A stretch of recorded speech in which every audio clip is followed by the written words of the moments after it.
পদ্য শ্রী শ্রী গীতা মাহাত্ম্য। ঋষি কহিলেন, নারায়ণ ক্ষেত্রে ব্যাস ঋষির বর্ণিত গীতার মাহাত্ম্য মোরে বল হে সুত। সুত কহিলেন, গীতার মাহাত্ম্য কথায় অতি গুহ্যতম, বর্ণিত সে সব কথা কেহ সক্ষম। সম্যক জানেন কৃষ্ণ কিছু কুন্তী সুত, ব্যাস সুখদেব আদি জানেন কিঞ্চিত। অন্য সবে কিছু কিছু করয়ে কীর্তন, ব্যাস মুখে শুনেছি যা করাব শ্রবণ। সর্ব উপনিষদ হয় ধেনুর সমান, ইহার দুহন কর্তা কৃষ্ণ ভগবান। দুগ্ধ সম সুমধুর গীতামৃত পান, করেছেন একমাত্র কুন্তীর সন্তান। ত্রিলোক মঙ্গল তরে সেই ভগবান, গীতামৃত অর্জুনের করিলেন দান। সংসার সমুদ্র পারে যেতে ইচ্ছা যার, গীতারূপ তরণীতে সেই হয় পার। যে মূঢ় না করে গীতা পঠন শ্রবণ, না পারে লভিতে মুখ্য সেই মূঢ় জন। অহর্নিশি গীতা যেবা পরে কিংবা শুনে, দেব সম সেই জন জানিবে কো মনে। বুঝাইতে ভক্তি তত্ত্ব কৃষ্ণ ফাল্গুনী রে, রণক্ষেত্রে গীতামৃত শুনালেন তারে। ভক্তি মুক্তি প্রদ গীতা 18 অধ্যায়, ক্রমশ চিত্তের শুদ্ধি অবশ্যই হয়। গীতারূপ জলে স্নানে ভবমল যায়, শ্রদ্ধাহীনে হস্তি স্নান সমতুল্য হয়। পঠন পাঠন গীতা না করে যজন, মনুষ্য লোকেতে তার বৃথাই জীবন।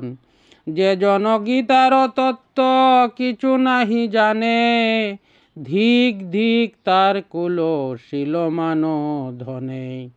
অদম পাবন যেবা গীতা নাহি জানে, ধিক তার সম্পদেতে ধিক তার জ্ঞানে।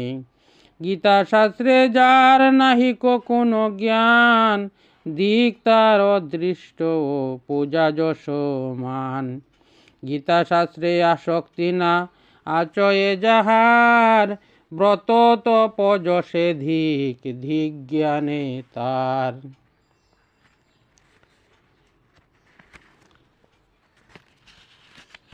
গীতার প্রকৃত অর্থ অমৃত সমান, গীতা ছাড়া জ্ঞানে কয়ে আসুরিক জ্ঞান। ধর্ম বর্জিত বেদ বেদান্ত রহিত, গীতা পাঠে হয় জ্ঞান চক্ষু উন্মিলিত। শ্রীহরি বাসরে বিষ্ণু পর্বে গীতা পড়ে, শত্রুগণ ক্ষতি তার করিতে না পারে। শালগ্রাম দেবালয় শিবালয় নদী তীরে, পরম সৌভাগ্য গীতা পাঠে লাভ করে। বেদ পাঠ যজ্ঞ দান ব্রত আচরণ, অথবা যদ্যপি করে তীর্থ দর্শন। গীতা ভিন্ন তুষ্ট নন দেবকী নন্দন, ভক্তিভাবে গীতা পাঠ করে যে জন। সর্বশাস্ত্র মর্ম বুঝে সেই মহাজন, যোগস্থানে সিদ্ধপীঠে সজ্জন সভায়। গীতা পাঠে ব্রহ্মজ্ঞান সুনিশ্চিত হয়। প্রতিদিন গীতা পাঠ অথবা শ্রবণ, অশ্বমেধ যজ্ঞ ফল হয় সম্পূরণ।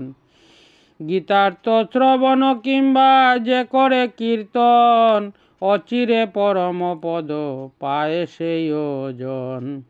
গীতা দানে প্রিয় বার্যা লবে সুনিশ্চয়, সৌভাগ্য আরোগ্য যা প্রিয় সদারয়। গীতার পূজনে অবিচার দূরে যায়, আদি ব্যাধি সুখ তাপ শ্বেতা নাহি রয়। বিস্ফুটক আদি ব্যাধি না রহে সেখানে, নিত্য ভক্তি দাস্য লবে কৃষ্ণের চরণে। যেই জন গীতাভ্যাসে হয়ে তাকে রত, বন্ধুত্ব জন্মায় সব প্রাণীর সহিত। গীতা পাঠকারী কৃষ্ণ সঙ্গী রূপে রয়, সর্বমহাপাপে যদি সেই লিপ্ত হয়। পদ্মপত্রে নিরসম বন্ধমুক্ত হয়, অনাচার নিন্দনীয় বৈক্ষ খায়। ইন্দ্রিয়ের কৃত পাপ জ্ঞান মত, গীতা পাঠে নাশ হয় জানিবে সতত। গীতা পাঠ করেছেন যেই মহাজন, পাপে লিপ্ত নাই হন তিনি কদাচন। চুরি যদি করে কেহ রত্ন সমুদয়, একবার গীতা পাঠে নিষ্পাপ সে হয়। সাগ্নিক যে জনতার গীতাগত প্রাণ, জাপক পণ্ডিত সেই ক্রিয়াবান। গীতা পাঠ স্থানে প্রয়াগ আদি তীর্থ রয়, যোগীগণ পাঠকের দেহরক্ষী হয়। যেখানেতে গীতা সেতা কৃষ্ণ ভগবান, নারদ ধ্রুবাদি সহ রণবিদ্যমান। গীতা পাঠ পঠন কিংবা গীতার বিচার, রাধা সহ কৃষ্ণ সেতা করেন বিহার। শ্রী ভগবান কহিলেন গীতাই হৃদয় গীতা সর্বশ্রেষ্ঠ জ্ঞান, শ্রেষ্ঠ পদ শ্রেষ্ঠাধার গীতা শ্রেষ্ঠ স্থান। গীতাতেই বাস মম গীতাই ভবন, গীতা জ্ঞানে ত্রিভুবন করি যে পালন। বিদ্যা মধ্য শ্রেষ্ঠ গীতা ব্রহ্মরূপা হয়, অর্ধমাত্রা চিদানন্দা অনির্বাচ্যময়। হে পার্থ গীতার নাম করহ শ্রবণ, দূর করে সর্বপাপ গীতার কীর্তন। গঙ্গা গীতা সাবিত্রী ও সত্যা স্বরূপিণী, ব্রহ্ম বলি ব্রহ্মবিদ্যা ত্রিসন্ধ্যা রূপিণী। ত্রিসন্ধ্যা রূপেতে গীতা মুকতি গেহিনী, অর্ধমাত্রা চিদানন্দা ভবগ্নি রূপিণী।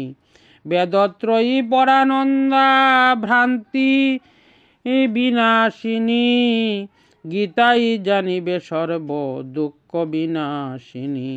তত্ত্বার্থ জ্ঞান মঞ্জুরি রূপে সিদ্ধি লাভ হবে, অন্তকালে পরমার্থ অবশ্য লভিবে।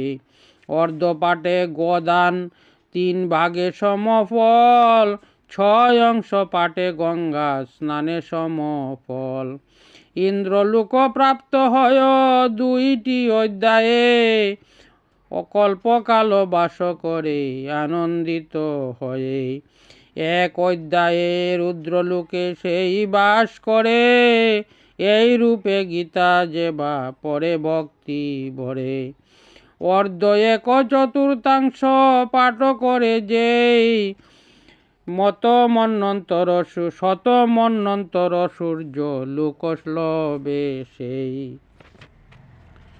1, 2, 4, 5, 7 কিংবা 10, পাঠে চন্দ্র লোকে বাস অযুত বরস। মৃত্যুকালে 1 অধ্যায় অথবা চরণ, স্মরণে পাঠক পরম পদ প্রাপ্ত হন।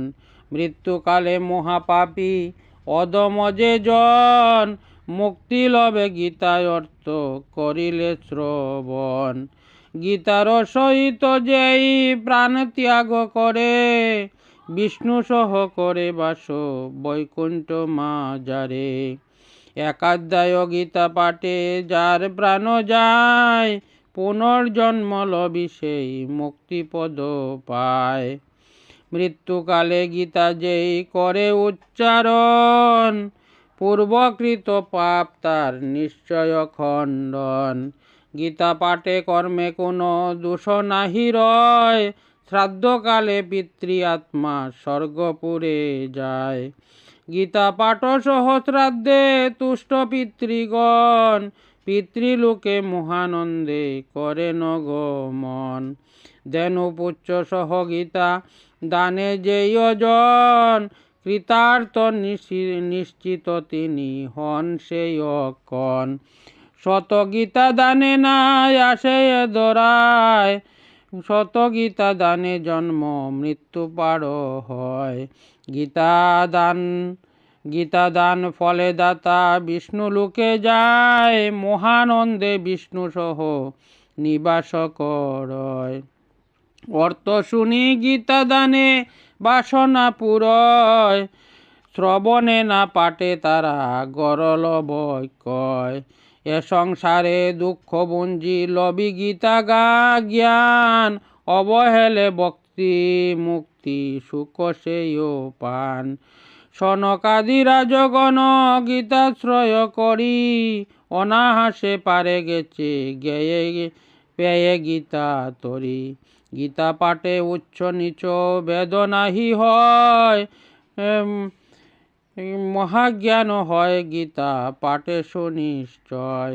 অহংকারে গীতা নিন্দা নরকে ডুবায়, অমান্যতে এক কল্প রহে যেত তাই। গীতায় অর্থ যেই মোর না করে শ্রবণ, জন্ম জন্ম শুকর জুনি ভ্রমে সে করে ভ্রমণ। মনে করি গীতা যেই করে আনয়ন, নিষ্ফল তার হয় বৃতাই জীবন। স্বর্ণবুজ্য পট্টবস্ত্র সহ গীতা দান, করিলেই তুষ্ট হন কৃষ্ণ ভগবান। শ্রীহরির প্রীতি লাগি গীতা পাঠকেরে, সন্তুষ্ট করিবে তারে নানা উপচারে। সুত কহিলেন গীতার মাহাত্য কৃষ্ণ পোক্ত পুরাতন, গীতান্তে করিলে পাঠ সুখভোগী হন। গীতান্তে মাহাত্য পাঠ যে জন না করে, বৃথা পাঠ হয় তার জানিও অন্তরে। মাহাত্য সহিত গীতা পরে যেই জন, সর্বপুণ্য লাভ করে সেই মহাজন। ইতি শ্রী শ্রীমদ্ ভাগবত গীতা মাহাত্ম্য সমাপ্ত।